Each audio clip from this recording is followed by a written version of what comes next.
So there's some terms that I want to go over. I think there's some terms here that I want you to be familiar with.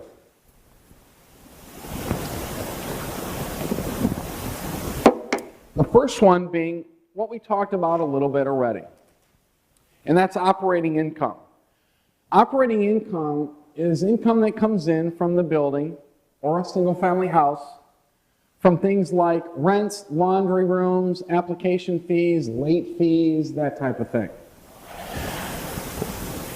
You take away the operating expenses from the operating income, as we know from that flow earlier, and operating expenses are the actual costs associated with operating a property, including maintenance, repairs, management, utilities, taxes, and insurance. A landlord's definition of operating expenses is likely to be quite broad, covering most aspects of operating the building. Make sure, and I see this a lot of times when I'm analyzing an asset, make sure that you are covering all of your expenses. One of the things that I see happen a lot as I see a property come in that I'm looking to analyze is that the current owner doesn't include all of the expenses there. You want to make sure that your NOI that you're looking at and you're analyzing is true and representative of what is really going on there. The same thing with property management. Make sure that you're really managing that NOI accurately. If you're not including some of these expenses in there, you're going to have a higher NOI than what is reality, and that's not going to do you any good, okay? The third one there, NOI, the residual income that is left after taking the operational income and subtracting the operational expenses. Number 4, debt service. And you might think, why are we talking about debt service with regard to property management? Let me give you the definition and I'll tell you why. The periodic payment, monthly, quarterly, or annually, necessary to pay the interest and principal on a loan, which is being amortized over a longer term, usually 25 to 30 years. I'm not sure why the space in there. But the reason I talk about debt service with regard to property management is this. Let's say that you've got an adjustable rate mortgage on your debt, or you've got hard money, or you've got a debt that is ballooning in a year. You've got to make sure that you're managing that property in such a way that, number 1, you're not going to have any issue with refinancing that property. But number 2, if you feel that you're going to be refinancing that property, or you're using an adjustable rate mortgage where your interest rate is going up, you've got to manage that property in such a way that you're raising rents on a consistent basis. When you're raising rents on a consistent basis, you know that you're going to be able to absorb that higher interest rate that's coming in. If your property manager knows nothing about your debt, that's going to be a problem. That's going to be an issue. Okay? So you've got to make sure that you're implementing those ideas to a property manager that you're about to hire. Cash flow. The residual money that's left after debt service is paid, if there's debt service, from the net operating income. Sometimes it's called cash after debt service, CADS, C-A-D-S. That is what I'm after. I want the cash flow. Cash flow is what puts food on the table, clothes on the kids, gas in the car. That's what I'm after. So as we talked yesterday, when I asked you, or the day before, when I asked you to come up with your number that it would take for the average property in your market specifically to replace your income, this became apparent, and this became important to you. I would do that as a mock exercise. You can either do it while you're here or do it when you're gone, leave. But I would say, hey, I'm investing in St. Louis, Missouri. And in St. Louis, Missouri, based on the market there, based on how I'm buying these properties, I'm going to have an average cash flow of $350 per single family house. And I'm going to need 15 of those to replace my income. I know that I can buy 3 of those a year. So I'm going to have a 5-year plan. And this is what it is. I'm just kind of making up those numbers, but that's how you work that. But then it's up to your property manager to make sure that you are maintaining that $350 per month cash flow. Remember, property management is kind of like a factory, a cash flow factory. You really need to make sure that you're watching that. Appreciation, the increased value of an asset. Again, ask your property managers how they're going to drive the value of your asset. How are they planning on doing that? If they don't have a direct answer, or if they are saying, well, we select the best tenants, we keep the grass cut, we make sure the snow is plowed, that's not really what I'm after. I'm after more things like, if it's 5 units and over, we really focus on the net operating income. We find several ways throughout the year to drive income and lower expenses. Do you see that specific difference there? Property management, a system by which a property is maintained and the net operating income is managed and increased where possible to raise the value of an asset. A lease, which is one thing that we're definitely going to be talking about, is an agreement whereby the owner of real property gives the right of possession to another for a specified period of time and for a specified consideration. We're going to be talking about what should go in a lease, why a lease is important, what should a lease term be for your specific situation. The application, a form that is filled out for loan or tenancy. The form contains all information regarding financial status, employment status, rental history, etc. Property management is also about, there's a little bit of document management in that. And I think that first and foremost, for most states, you've got to keep that documentation from anywhere from 3 to 5 years. So once you get an application in, for instance, and you review it and you decide, well, based on their employment history, based on their resident history, based on their credit, we are going to select a better applicant.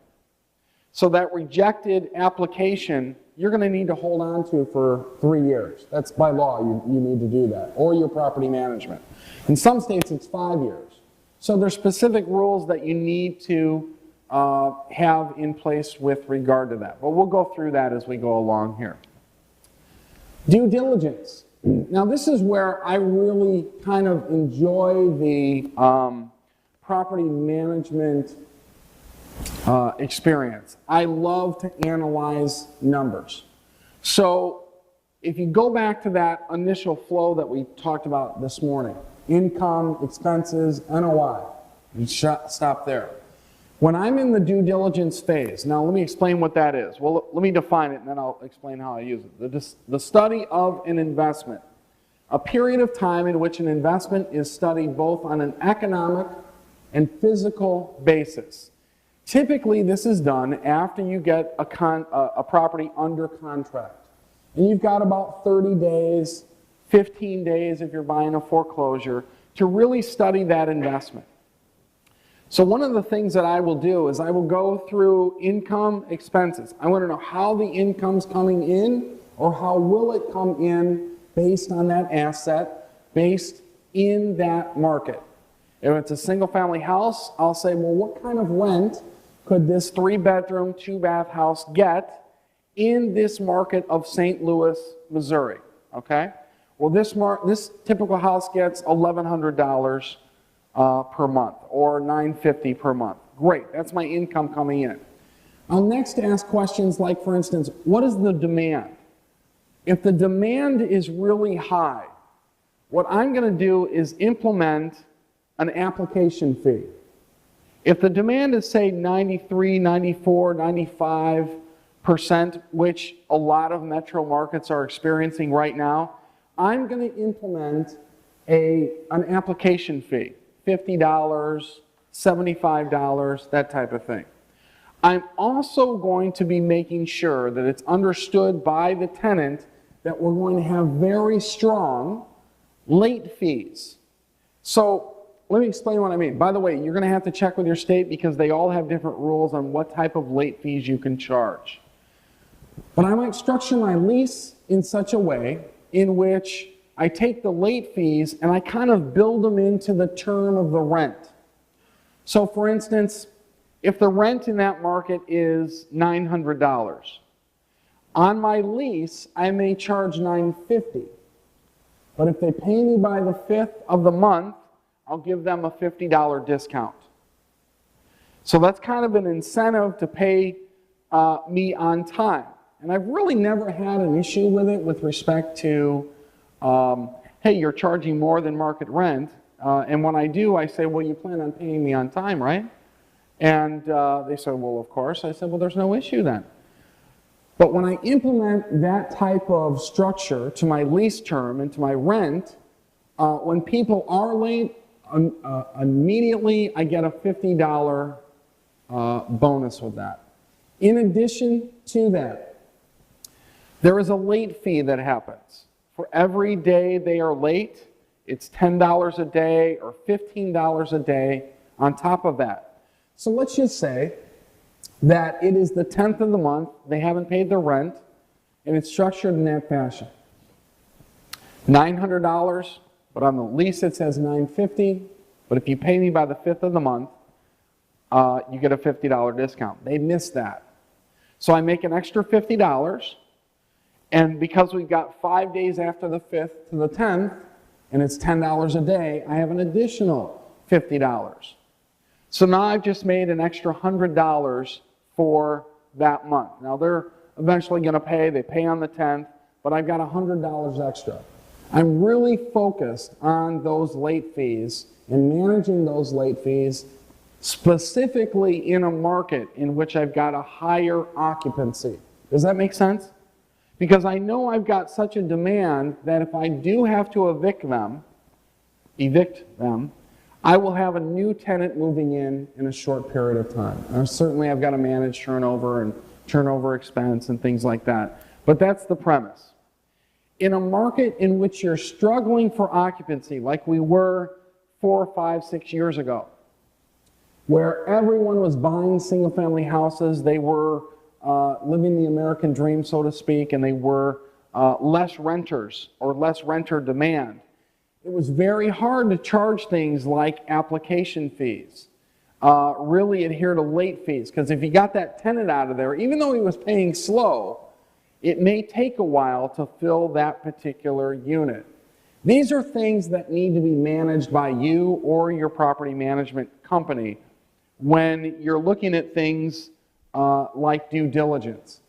If you're buying an asset today, single-family house, multifamily unit, what you're going to notice is there is a high demand for rental units. If that's your game plan, buy and hold and renting the properties out, during your due diligence, you're going to realize that. So I would implement your property management plan to include things like application fees, perhaps, late fees, definitely, and look at that, that high demand in that particular market and how that affects the rest of your lease. Does this all make sense, everybody? Okay. Direct costs. Costs that are not variable in nature, such as insurance, fixed interest, or taxes, sometimes known as fixed costs. I want you to think about insurance for a moment. Insurance is a scenario where your asset is protected in case there's catastrophic loss. Tornadoes, a fire, we call it hazard insurance. I believe that the property manager locally should be sitting with the insurance agent every 6 months to make sure that that asset is adequately covered by insurance. It's one of the benefits of investing in real estate as opposed to investing in other types of assets. You can actually insure against catastrophic loss. In other types of investment vehicles, you cannot. So I would recommend meeting with that insurance agent for, number one, to make sure you have adequate coverage, but number two, is there a way that you can drive down some of these fixed costs? Okay? Eviction. Eviction, like foreclosure, is a legal process. So when you have a tenant that doesn't pay their rent, the property manager is going to be responsible for removing that tenant. They have the right to do that because of the lease. The lease acts very much like the promissory note and mortgage. If they put them together, that's kind of the cousin to the lease. The lease gives the right of the owner and or property management company to evict the tenant if the tenant hasn't performed like they promised to on the lease. The mortgage acts the same way, in which it gives the bank the right to take back that property if the owner hasn't lived up to the promises that they made in the promissory note. Make sense? If you're going to become a real estate investor, you will probably be exposed to the wonderful world of eviction. Now, I think that's good and bad news. The bad news is you're going to have to remove somebody from your unit legally. You're going to have to release that unit, or maybe get it ready to release. It's going to cost you a little money. That's the bad news. The good news is the absolute entertainment value that eviction gives you. Now, yes, I see some of you are smiling, and this is good news. I don't know if you guys are involved in reality TV at all. Anybody watch any kind of reality shows? Come on, I know some of you do. It's okay. Nobody? Not one person. You do? Okay, what do you watch? You've seen them. What do you watch in the back? What is it? The Voice. Okay, what do you watch, Tom? Jersey Shore. Okay.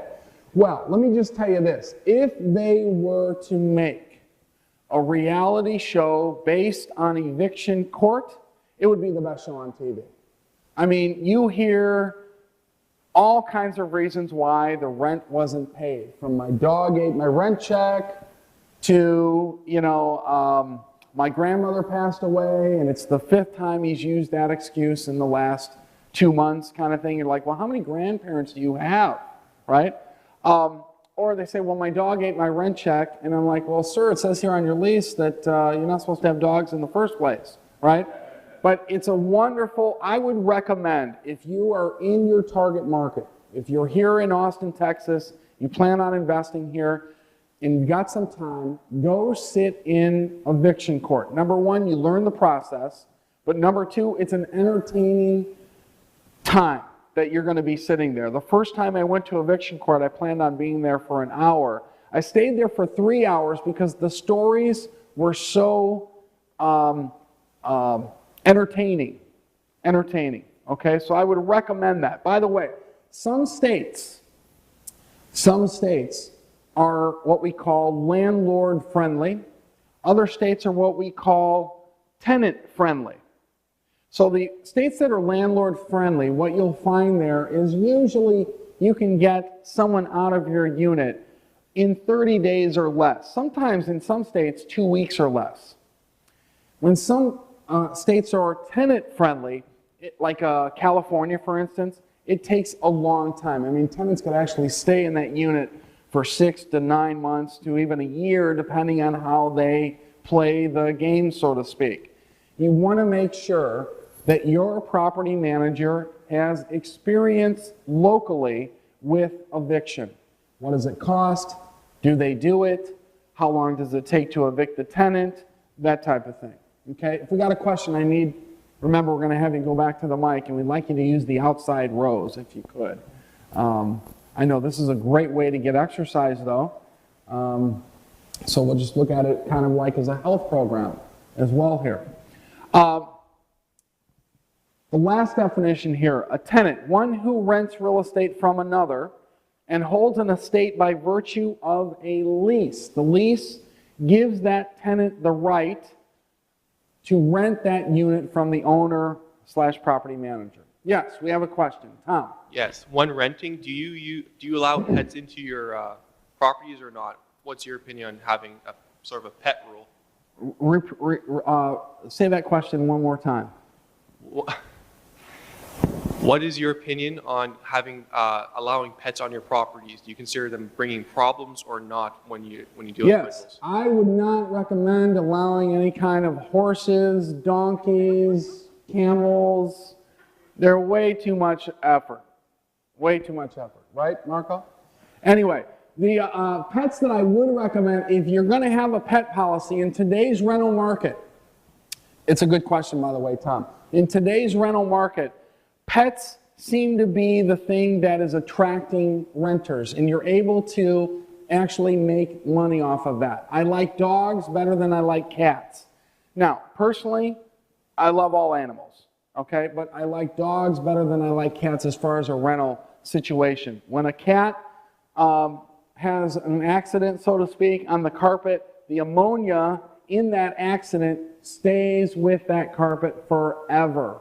And it's very, very hard to remove. I have a lot of experience in that. When a dog does that, it's not as bad. Now, a dog can still cause damage. You need to make sure that you're implementing a policy. Some people implement a policy where they'll only take dogs, or they'll take dogs and cats, or maybe they'll put a weight restriction, 40 pounds and less.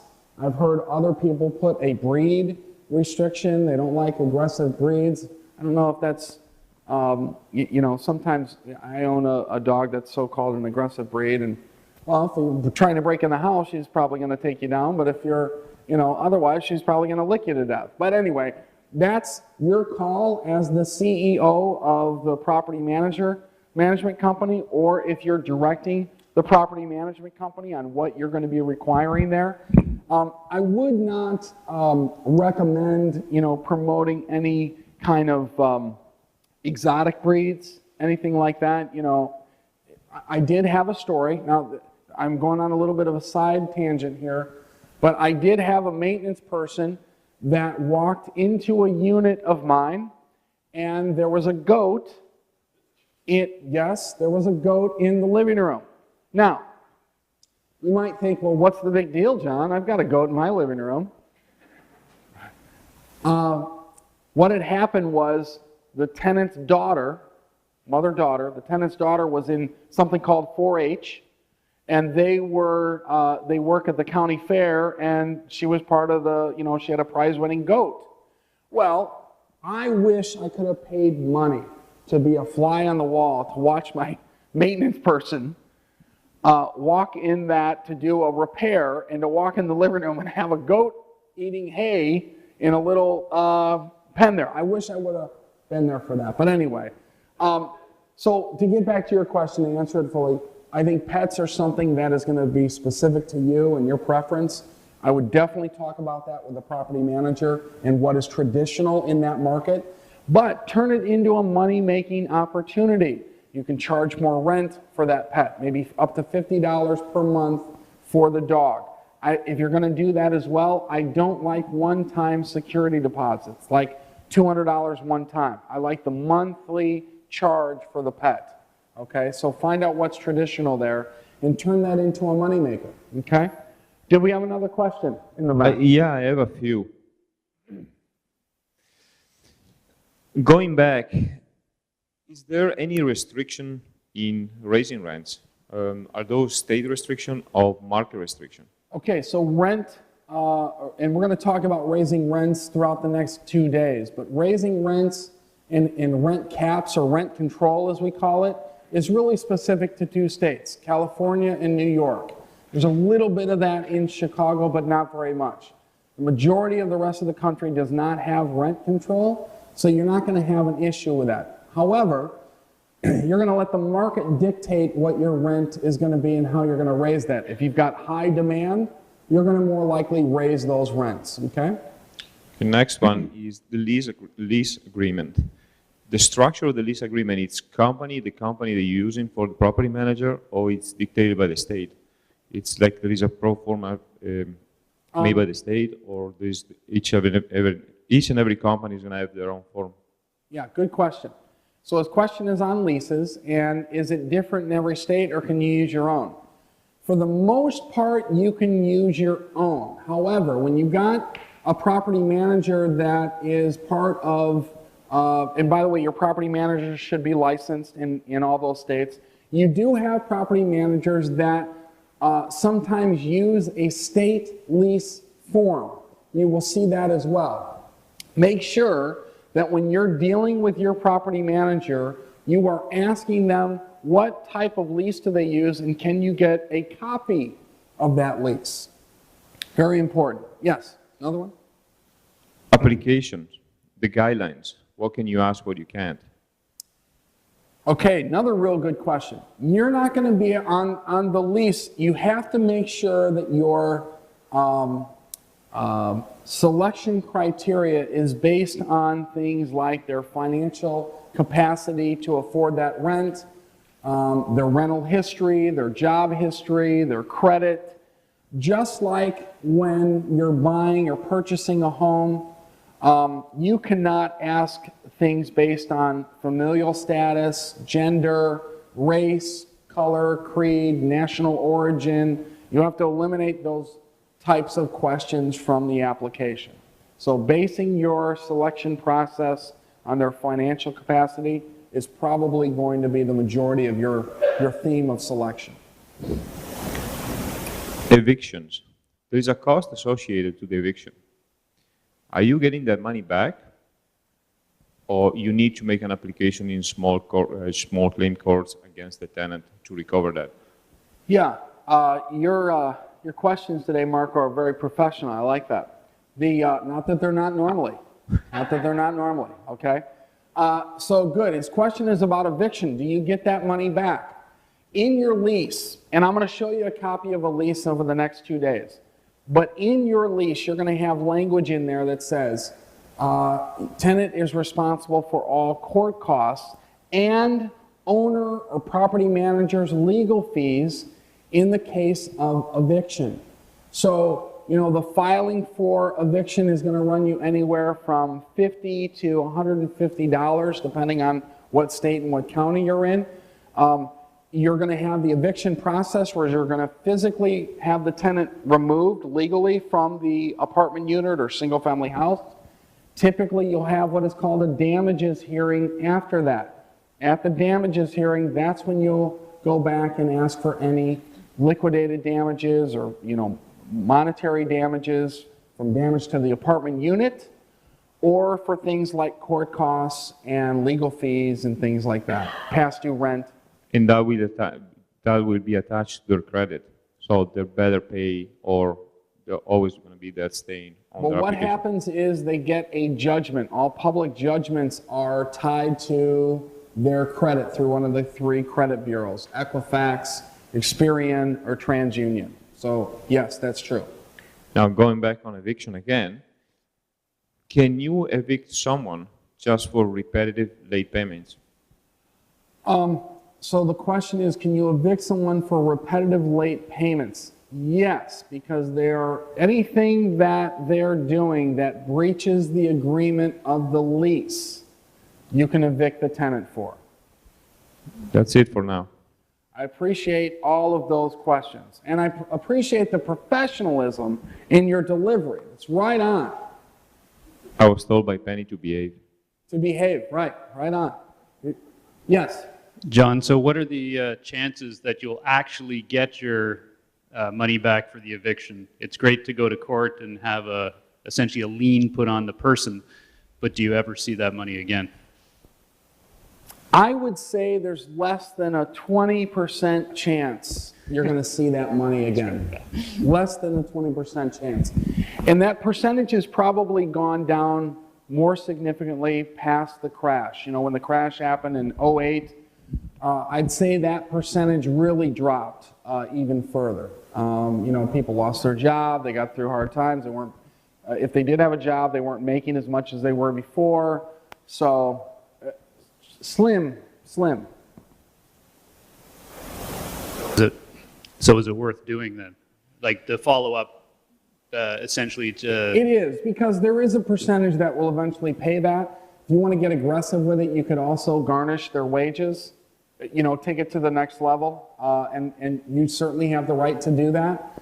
Sometimes, you know, people kind of fall off the map a little bit, and it's hard to find them, track them down. But there's ways that you can do it. There's ways that you can do it. Good questions.